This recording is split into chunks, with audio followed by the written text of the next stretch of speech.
Universitas Al-Asyariah Mandar. Mutiara berharga membangun SDM bangsa. Universitas Al-Asyariah Mandar, harapan masyarakat banyak.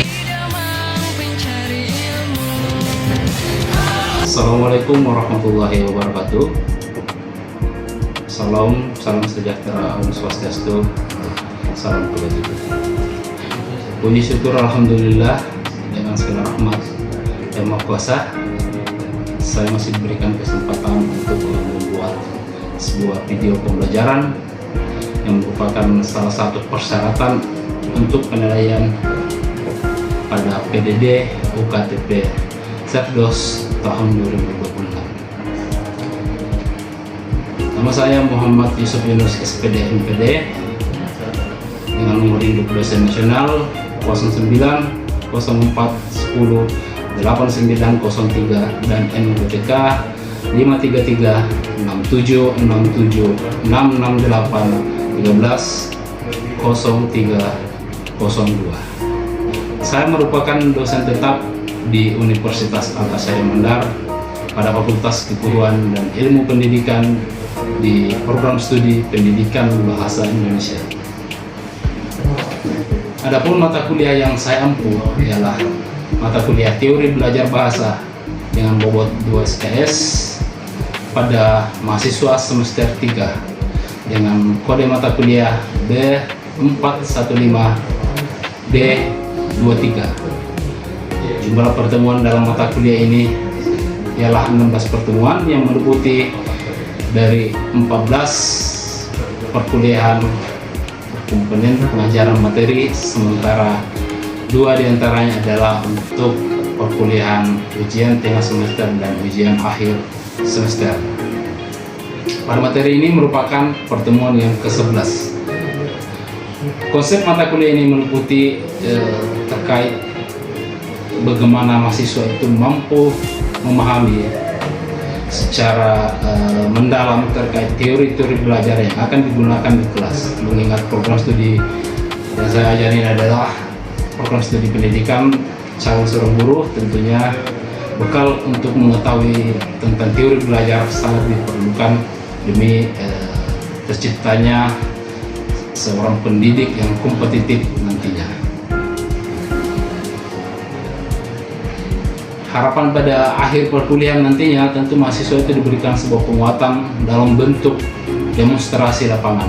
Pada akhir perkuliahan nantinya saya akan memberikan sebuah penguatan di pertemuan 15 kiranya, sebuah kegiatan demonstrasi lapangan di mana mahasiswa ini saya akan memberikan tugas untuk melakukan analisis, mengidentifikasi dengan kunjungan langsung ke sekolah-sekolah yang terkait yang ada di sekitar ini untuk melakukan sharing kepada guru-guru, terutama guru bahasa Indonesia terkait teori-teori belajar yang mereka gunakan dan kendala apa saja yang ditemukan selama menjadi seorang guru untuk pengajar bahasa Indonesia.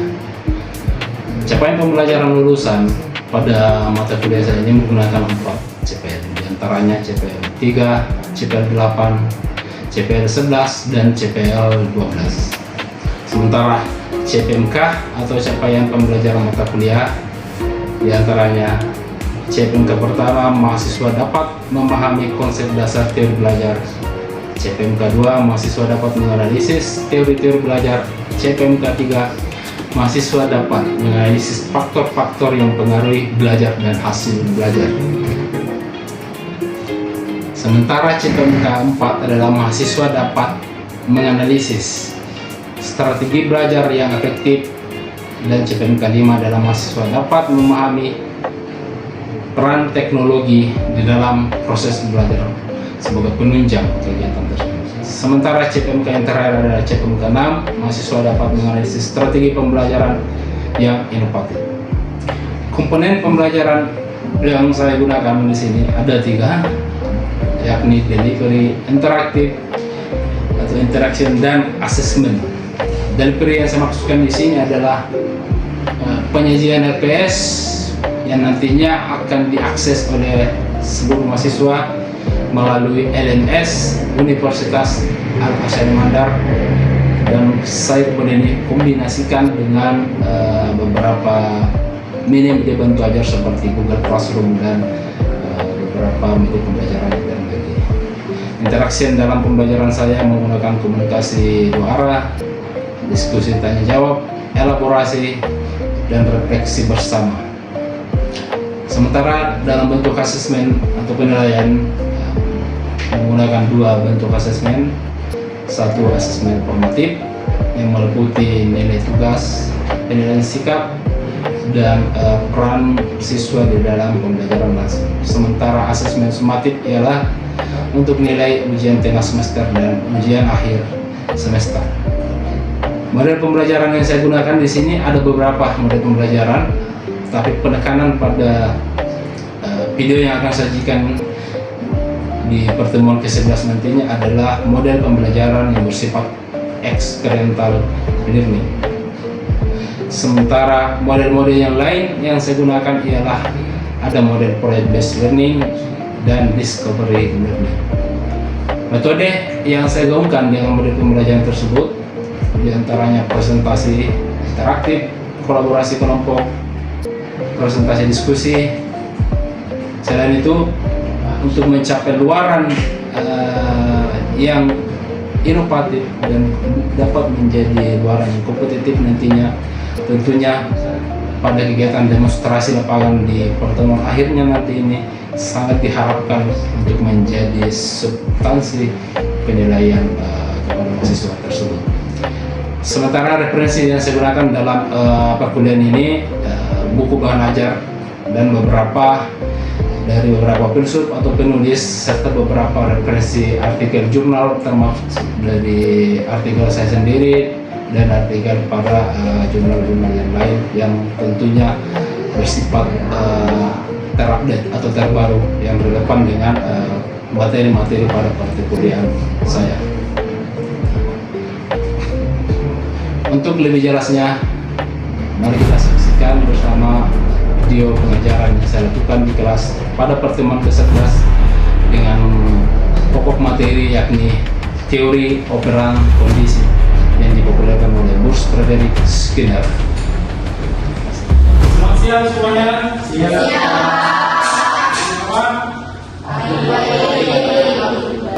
Assalamualaikum warahmatullahi wabarakatuh. Dan selamat siang. Ya, Shalom, Om Swastiastu. Puji syukur kita panjatkan atas kehadirat Allah Subhanahu wa taala dengan segala rahmatnya, hidayahnya, sehingga kita semua hari ini bisa melaksanakan perkuliahan secara tatap muka.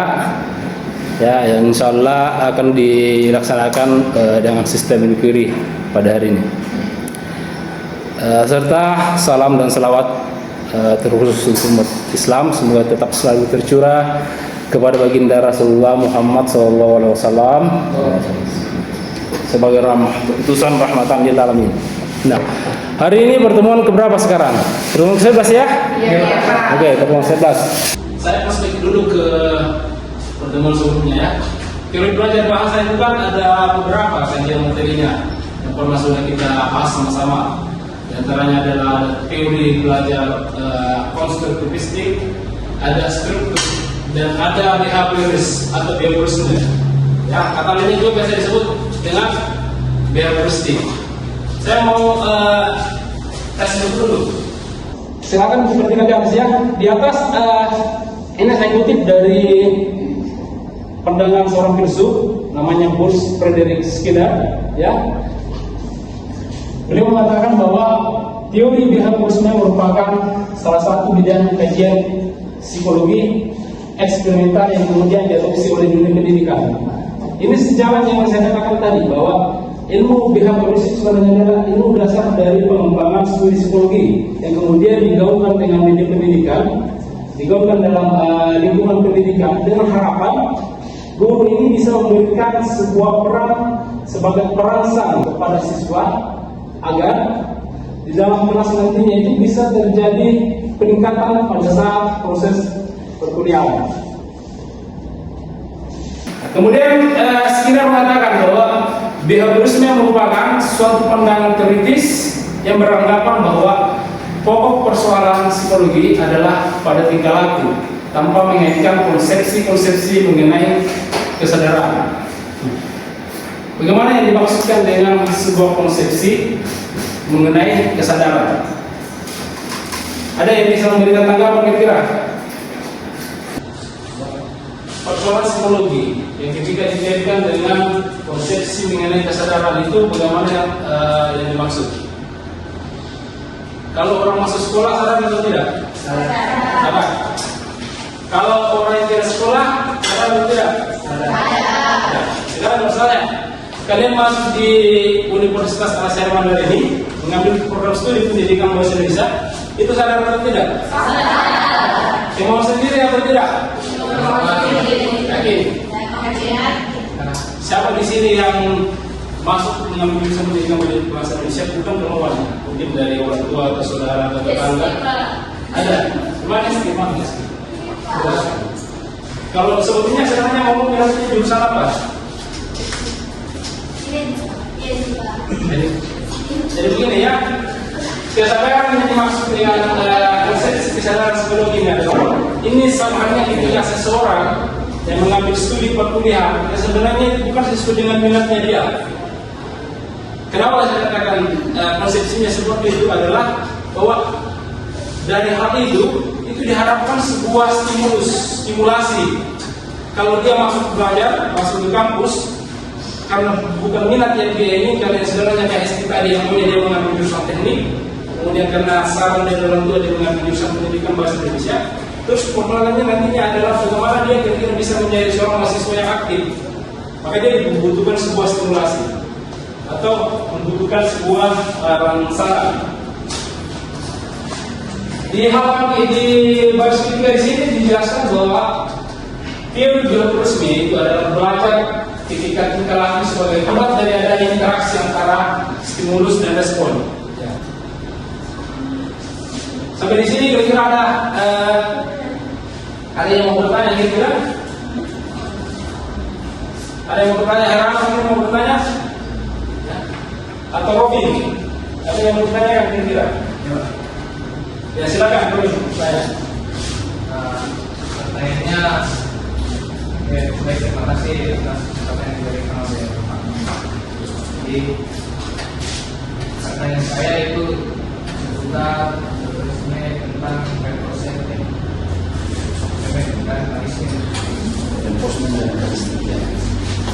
Jadi apakah proses belajar dapat betul-betul berhasil apabila siswa belajar semata-mata karena ingin memperoleh hadiah atau penghargaan? Karena yang saya pahami itu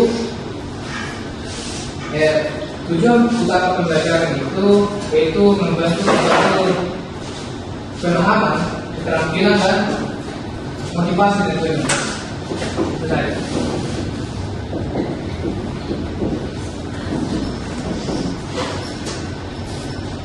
Kalau sekali pertanyaan dari Ronia, saya jawabkan dulu ya.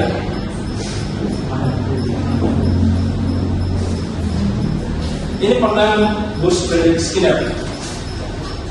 Ada beberapa pakar sih sebenarnya bisa kita jadikan referensi, tetapi Bruce Frederick Skinner ini dianggap adalah yang paling bisa menyempurnakan behaviorisme di kalangan filsuf yang lain. Ketika saya sandingkan dengan filsuf yang lain, ada satu filsuf yang sedikit agak bukan berseberangan juga, tapi agak berbeda. Namanya Ivan Pavlov. Ya, kalian bisa dengarkan di pertemuan sebelumnya. Kalau Ivan Pavlov ini dia menekankan pada bukan operan kondisi, tetapi klasikal kondisi. Perbedaannya adalah kalau si Skinner ini dia menggaungkan bahwa reinforcement dan punishment ini adalah sebuah stimulasi, ya, sebuah stimulasi, sebuah rangsangan yang dibutuhkan oleh sebuah konteks atau orang ataupun mahasiswa. Kalau si Ivan Pavlov yang menggaungkan antara behaviorisme dengan klasikal kondisi, dia mengatakan seperti ini, bahwa pengembangan yang terjadi dalam sebuah konteks ataupun objek seseorang ataupun di manapun ini bukan dipengaruhi oleh sebuah stimulus, bukan dipengaruhi oleh stimulan, tetapi dia dipengaruhi oleh kebiasaan. Bahasanya biasanya orang di kampung karena biasa, jadi terbiasa. Ini bahkan karena berpikir dari Frederick Skinner, ya. Obrolan kondisi oleh Frederick Skinner. Dia belajar mekanisme ini berorientasi pada hasil yang dapat diukur dan diamati. Pengulangan dan pelatihan digunakan supaya perilaku yang diinginkan dapat menjadi kebiasaan. Kerangka kerja Skinner ini umumnya dianggap sebagai meta teori, yaitu teori tentang apa yang membuat teori perilaku yang baik. Dia sudah dianggap sebagai meta teori. Jadi bukan berarti kita tidak bisa mempelajari pandangan para filsuf yang lain di dalam teori biokosmia. Tetap bisa. Kalau semua ada di antara kalian, itu bisa. Justru lebih bagus. Karena kenapa? Itu akan bisa menjadi pembanding antara sifat Pavlov dengan Skinner mungkin atau filsuf-filsuf yang lain dengan Skinner ini seperti apa pandangannya. Ini kerangka bahannya ya yang disampaikan oleh Skinner bahwa dari stimulus itu kita memberikan sebuah diskriminasi stimulus yang berlanjut akan ada respon dari si siswa tersebut, ya. Dan dari respon itu akan memberikan. Jadi capaiannya adalah di akhir dari operan kondisi ini nantinya kita bisa mendapatkan siswa itu bisa mendapatkan reward yang betul-betul dia butuhkan. Ini memberikan stimulasi. Kalau Ibu Pavlov kan dia hanya berbicara seperti ini. Dari kebiasaan itu siswa itu akan berubah sendiri. Dari kebiasaan itu orang itu akan berubah sendiri. Nah, saya sebenarnya kurang sepaham juga dengan Ibu Pavlov. Karena saya mengingat orang tua dulu ya katakan begini, kalau ada seorang anak yang malas ke kebun, ini perkataan orang tua saya, ya, semakin dia malas membiarkan, maka dia tidak mengalami perubahan. Jadi kita dulu waktu kecil itu saya jam 7 harus bangun, apalagi kalau hari Minggu. Hari Minggu jam 7 bangun, berangkat ke kebun, yang sebenarnya itu mengganggu mental, apalagi kalau zaman saya begitu, saya ingat kalau jam 7 itu sudah ada banyak sajian-sajian kartun di televisi. Mulai dari jam 7 sampai jam 11, Dragon Ball Z. Kalau jam 8 ini saya ada film Rangers. Nah, kalau kita di kebun, tidak ada televisi. Mental sebenarnya terserang, itu mental terserang. Karena kenapa? Kita merasa sakit hati kepada orang tua ketika dipaksa ke kebun. Tetapi stimulasi yang dimunculkan di dalam stimulasi kasus tersebut itu ada. Apa stimulasinya? Akhirnya saya menjadi orang yang terbiasa bangun pagi, kerja pagi, kebun, dan itu akan terbiasa sampai pada usia dewasa sekarang ini. Ini yang dimaksudkan oleh Skinner, bahwa dari diskriminasi itu akan memberikan sebuah kebiasaan yang baru dalam tatanan kehidupan seorang manusia. Ada pertanyaan yang kira sampai di sini lagi? Saya ingin silakan bertanya. Misal seorang mahasiswa yang malas belajar tiba-tiba menjadi rajin karena tidak ingin mendapatkan nilai E. Nah, pertanyaan saya itu, apakah tindakan mahasiswa tersebut didorong oleh hukuman atau penguatan negatif? Ini kasus beda itu yang kasus beda. Ada seorang mahasiswa seorang yang rajin, dan tiba-tiba dia mendapatkan nilai E. Pertanyaannya seperti ini ya. Kalau dalam penilaian seorang dosen, ya, kebetulan saya dosen, ya, bukan mahasiswa, memberikan penilaian itu punya beberapa aspek. Ya, asesmen dalam penilaian itu ada beberapa hal perlu diperhatikan. Jadi tidak hanya persoalan kerajinan, ya, tetapi ada persoalan yang disebut dengan penilaian formatif dan penilaian sumatif.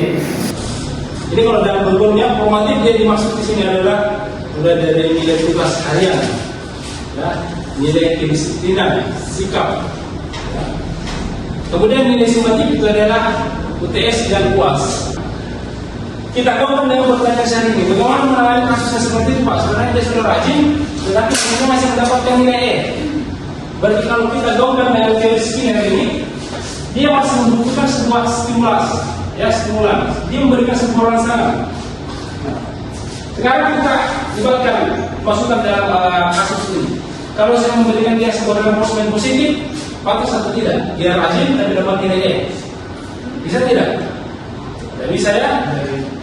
Masa saya memberikan dia plus selama dapat nilai E? Tidak mungkin. Itu reinforcement positif. Kalau saya berikan dia reinforcement negatif, bisa atau tidak?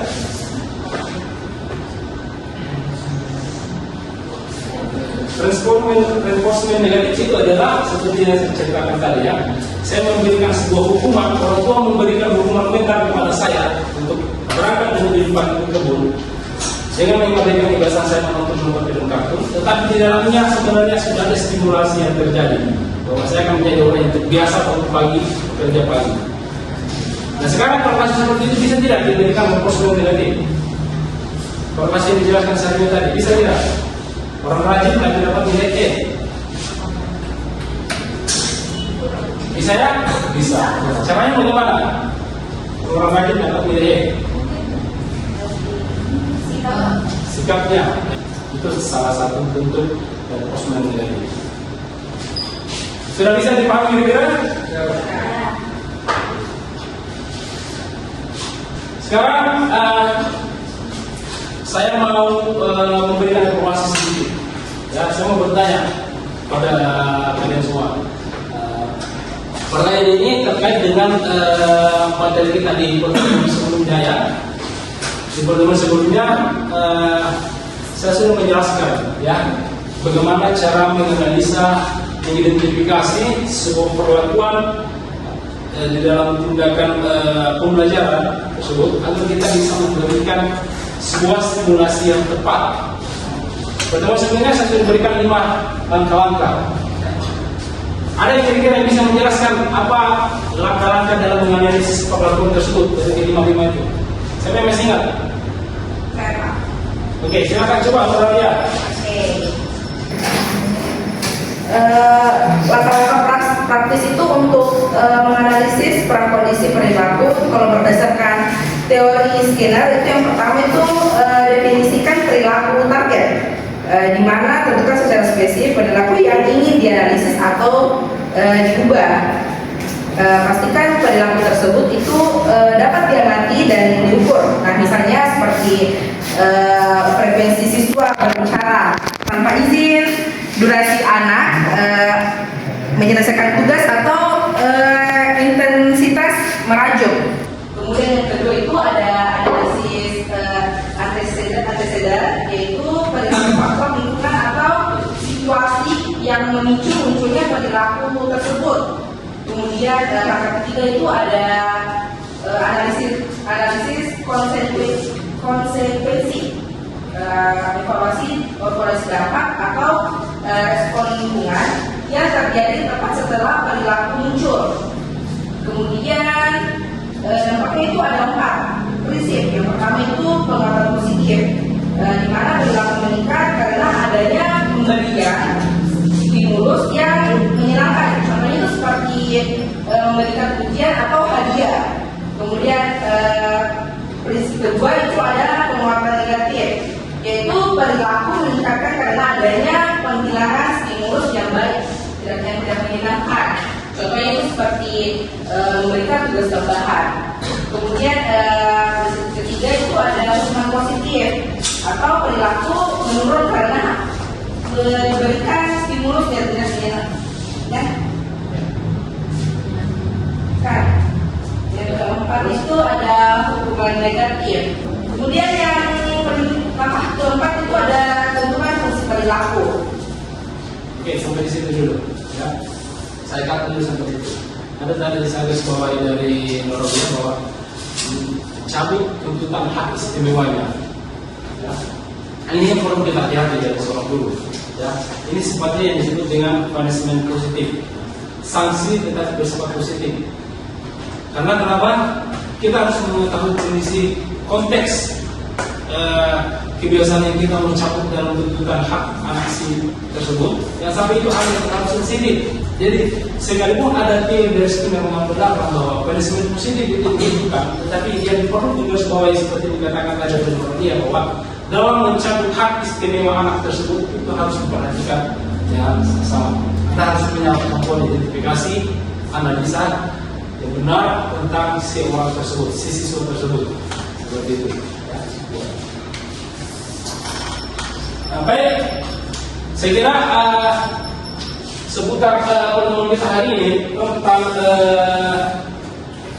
operan kondisi itu sudah cukup. Nah, insya Allah pekan depan saya akan membahas satu pendekatan teori belajar lagi. Ya. Ini dipopulerkan oleh Albert Bandura yang disebut social learning. Saya tertarik mengangkat pembahasan ini karena bisa mengungkap atau berbeda lagi dengan pandangan yang lain. Kalau Ivan Foster tadi mengatakan dari kebiasaan, kemudian si Bob Skinner mengatakan dari stimulasi yang diberikan kepada siswa tersebut akan memberikan sebuah peningkatan, pengembangan pada siswa. Nah, kalau Albert Bandura ini dia malah menggabungkan dengan sosial dan moral. Nah, insya Allah pekan depan kita akan bahas bersama tentang social learning ini dari Albert Bandura. Sebagai kesimpulan terakhir saya memberikan tugas kepada Anda untuk pertemuan ke-12 nantinya kita akan bahas bersama sebagai refleksi di pertemuan ke-12 nanti. Tugasnya itu adalah silakan Anda mencari satu perlakuan sosial tersebut kira-kira yang kamu anggap bahwa ini bisa mengubah moralitas sejak dari misalkan begini, Hairana dari dasarnya dia dikenal di kampung di rumahnya adalah sebagai orang yang patuh yang santun kepada orang tua. Karena kehidupan sosial yang dia tempati itu berubah distant. Jadi dia memberikan perlakuan yang berbeda. Ini kan kembali ke rumah. Ini yang dimaksudkan oleh Albert Bandura bahwa antara sosial dengan moral itu ada perlakuan timbal balik. Pekan depan kita bahas bersama, langsung kita demonstrasikan pekan depan. Di kelas masing-masing memberikan penjelasan terkait konteks tersebut. Saya kira itu materi yang bisa saya sampaikan untuk pertemuan hari ini. Insyaallah kita akan bertemu di pertemuan berikut dengan konsep social learning oleh Albert Bandura. Silakan dicermati dan dibagi di rumah untuk dibahas pada pertemuan berikutnya. Saya akhiri untuk pertemuan hari ini. Ya. Wabillahi taufiq wal hidayah. Assalamualaikum warahmatullahi wabarakatuh.